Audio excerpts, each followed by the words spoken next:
Балалар, сәлеметсіздер ме? Отырамыз. Алгебра сабағын бастаймыз. Сабақтың тақырыбын анықтау үшін монологқа назар аударамыз. Не көріп тұрсыңдар? Графикті. График көріп тұрмыз. Және қандай нүктелер белгіленіп тұр? Максимум. Өте жақсы. Максимум, минимум нүктелері. Өткен сабақтарда сендер максимум, минимум нүктелерін табу алгоритмін өттіңдер. Максимум, минимум нүктелер қалай табамыз? Алгоритм бойынша. Алгоритм бойынша табу. Жақсы. Екінші туындыны табу. Туындыны табамыз. Туынды артық нөлден болса, онда функция өседі. Туынды нөлден кем болса, онда функция кемейді. Ол өсу, кему аралықтары. Енді қай нүкте максимум, қай нүкте минимум болады, қалай анықтаймыз? Ол нүктеден өткенде қалай табуға өзгереді? Плюстан минусқа өзгерсе, онда болады қай нүкте? Максимум нүктесі болады. Егер керісінше ол болады минимум. Минустан плюсқа өзгерсе таңбасы, минимум нүктесі болады. Еске түсті ме? Енді мына жерде біз x-тің мәндеріне назар аудармаймыз, біз y-тің мәндеріне назар аударамыз. Қараңызшы, мына осы нүктелерде y-тің мәні неше? Минус 2. Мына жерде y-тің мәні 3. Содан мына нүктелер ол не нүктелер деп айтуға болады? Y-тің мәні, y ол бізде функцияның мәндер жиыны. Сонда тақырыпты біз қараймыз ең. Қай жерде? Жоғарыда жатыр, сонда ең. Қандай болады? Ең үлкен және ең кіші мәндері. Кішкене өзгеріс бар. Тақырып бізде функцияның кесіндідегі ең үлкен және ең кіші мәндері. Дәптерге бұл нүктені жазамыз да, тақырыпты жаза қоямыз. Функцияның кесіндідегі ең үлкен және ең кіші мәндерін табу. Сонда бүгін сабақта біз не істейміз деп ойлайсыздар? Сабақ мақсаты бізде Минимум нүктелерді табу. жақсы.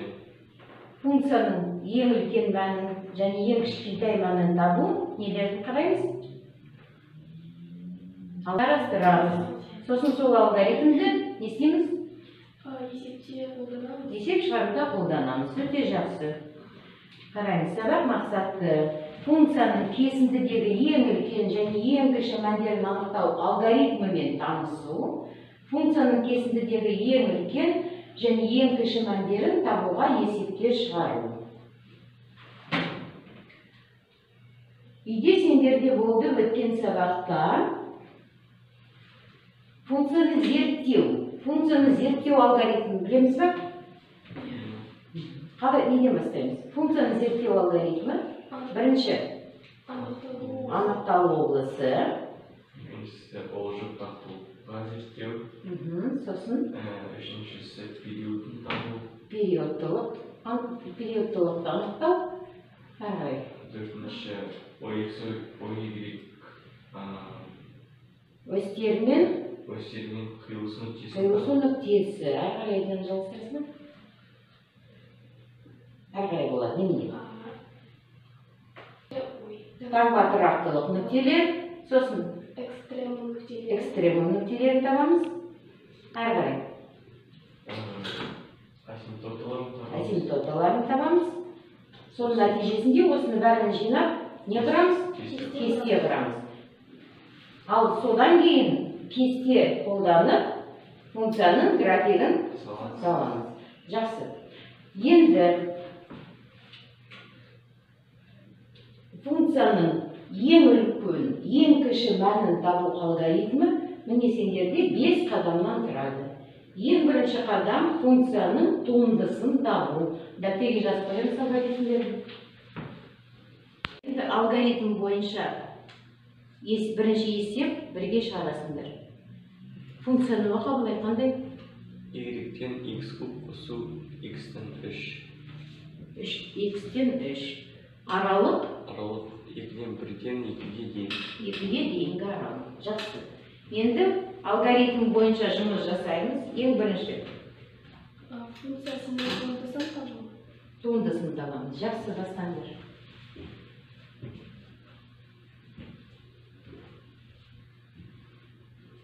Функцияның туындысы болады 3х квадрат. жақсы, 3х квадрат.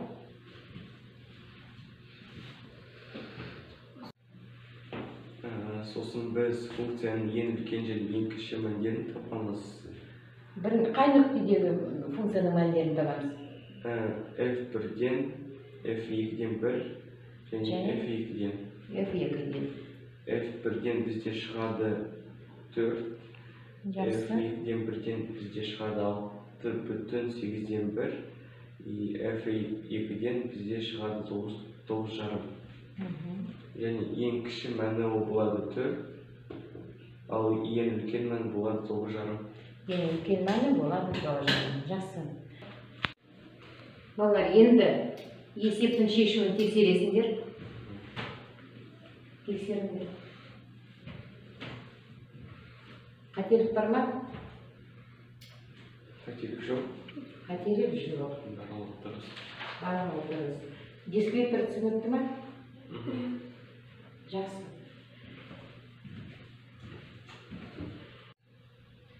Енді жеке жұмыс жасайсыңдар. Жеке жұмыста сендерге бір есеп, тапсырмалары жазылып тұр. 3 тапсырма тұр. Функцияның туындысын табамыз. Туындысын табамыз. Сандық нүктелерін анықтаймыз. Және плюс минус таңбаларын қоямыз. Жақсы. Одан кейін экстремум нүктелері. Экстремум нүктелерін табамыз. Қандай нүктелер? Минимум және Минимум және максимум нүктелері. Әрі қарай. Әрі қарай біз аралыққа тиісті сандық нүктелерді анықтаймыз. Және олардың мәндерін табамыз. Жақсы. Сендерде дескриптор берілген. Осы әр дескрипторға 1 балл болады. Бастаңдар. Енді бір-біріңді тексересіңдер, дескриптор бойынша балл қоясыңдар. Нәтижесінде 6 балл. Әр қадамға 1 балл қоямыз. Міне, дайын жауап.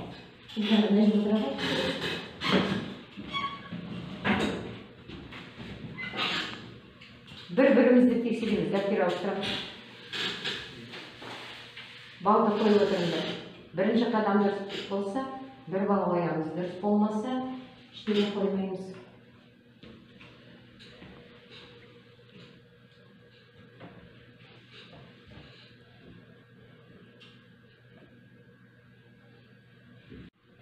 Балалар, енді нәтижені айтамыз. Нәтижесінде кім неше балл алды? Абылай. Эльданада 5 балл, бір қателік f-1-де қателік болды. Дұрыс есептемеді ме? Иә, дұрыс есептемеді. Эльдана, Абылайда? Абылайда қате жоқ, 6 балл. 6 балл. Жақсы. Дескрипторды тағы қайталаймыз, еске сақтауға тырысамыз.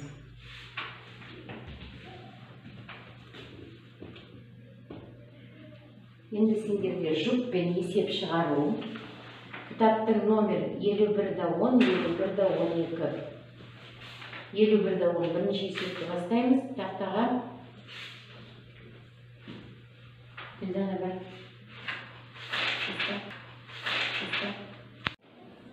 Неден бастаймыз? Функцияның туындысын табу. Болады 3х квадрат минус 12.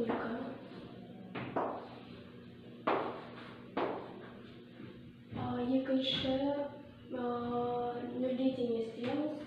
Сандық нүктелерін табу. Бала, енді жайысымыз біріншіде f'(x) деп не жазылатындар. Және жалғастырыңдар.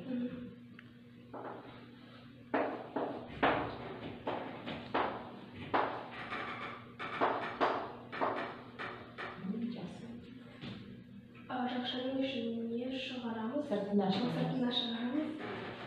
3 х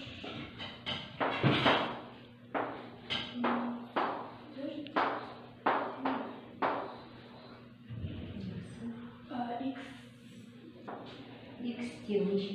x тең 0. Неге 0?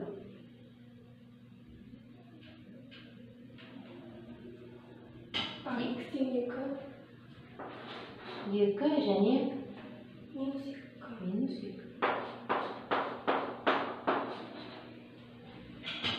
Жақсы. Иә. Енді қадам не істейміз? Келесі қадам тиісті сандық нүктелерін анықтау. Сандық нүктелері шыққан. Тиісті бар аралыққа, тиісті емес пе? Қара. 2 тиісті бола ма? Аралыққа. Болады. 0 мен 2-ның бірдің арасында жатады. Жоқ. Айт, 2. 2 0-тен 1-ге тиісті емес. 0-ден 1-ге дейінгі аралыққа тиісті емес. Минус 2. Тоже тиісті емес. Тоже емес.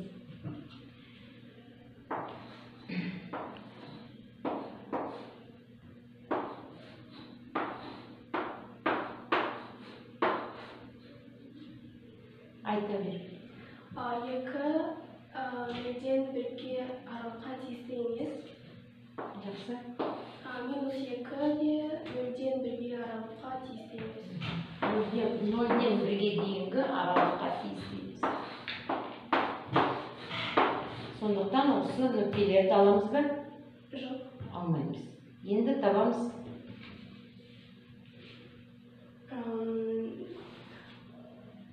Енді табамыз армай. X тең минус x бірінші дәрежеде осы 4x кубта осы 3. Бірінші біз туындыны табамыз. Туынды шығады минус 4x кубта осы 12x квадрат. Жақсы. Екінші біз нүктелерді табамыз. Нүкте теңестіреміз.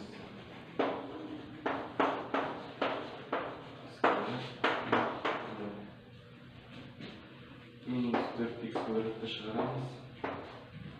Болады x қосу азайту 3. X минус 3 x тең 3-ке. X тең бірінші, жақсы. Бірінші теңге білем, X тең нешеге? 3-ке. Жас? 3. X2 тең 0. Аралық бізде болады 0 мен 4.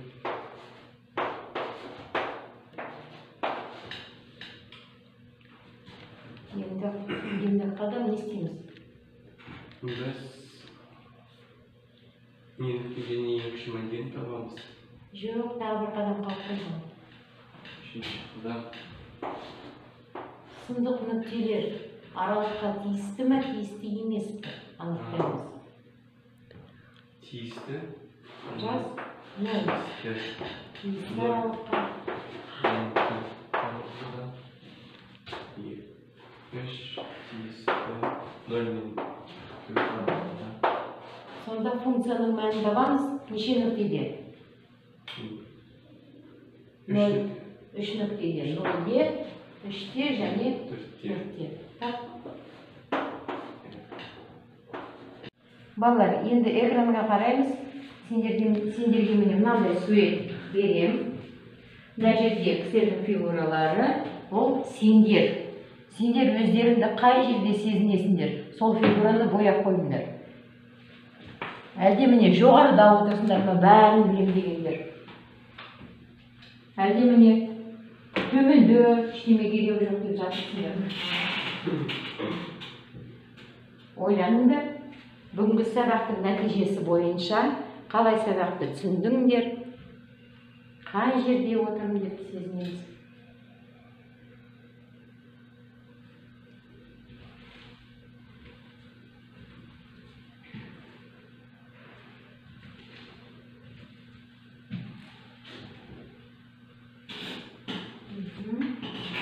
Жақсы. Абылай өзін ең жоғарыда сезінеді. Сонда барлығы түсінікті болып тұр ма абылай? Сұрақ жоқ, бәрін түсіндім. Алгоритм есте бар. Жақсы. Эльдана өзін қай жерде сезінеді? Ортасында. Не қиын болып жатыр?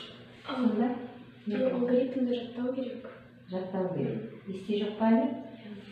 Жақсы, сосын немене? Болды. Тағы қандай қиындық бар? Есептер шығаруда. Кішкене есептеуде қиындық болып жатыр да? Енді сабақты қорытындылаймыз. Мына сұрақтарға жауап береміз. Нені бүгін білдік? Нені білдік? Кіші мәндерді анықтау. Функцияның ең үлкен және ең кіші мәндерін табу. Осы тақырып бойынша нені толық түсінбедік? Нені толық түсінбедік? Туынды табуды қиындық бар ма? Туынды табуда кішкене бар. Осымен сабақты бітіреміз. Осымен сабақты аяқтаймыз. Үй жұмысын жазып қоямыз. Үй жұмысы 3 деңгейде. Егер А деңгейі жеңіл деп ойласаңдар, Б деңгейін істейсіңдер, С деңгейін істейсіңдер. Әлде А деңгейінен бастайсыңдар, өздерің қарайсыңдар. Енді сабақтың нәтижесі бойынша Абылай бір тапсырмаларды орындады, тест 6 балл толып, 10 балл болады сабаққа. Эльдана бір қателік және кішкене шатастырдық тақтада есеп шығарғанда 7 балл қоямыз. Енді есептеу дағдыларын кішкене көтеру керек және өзіне кішкене сенімдірек болу керек қой. Жақсы, сау болыңыздар.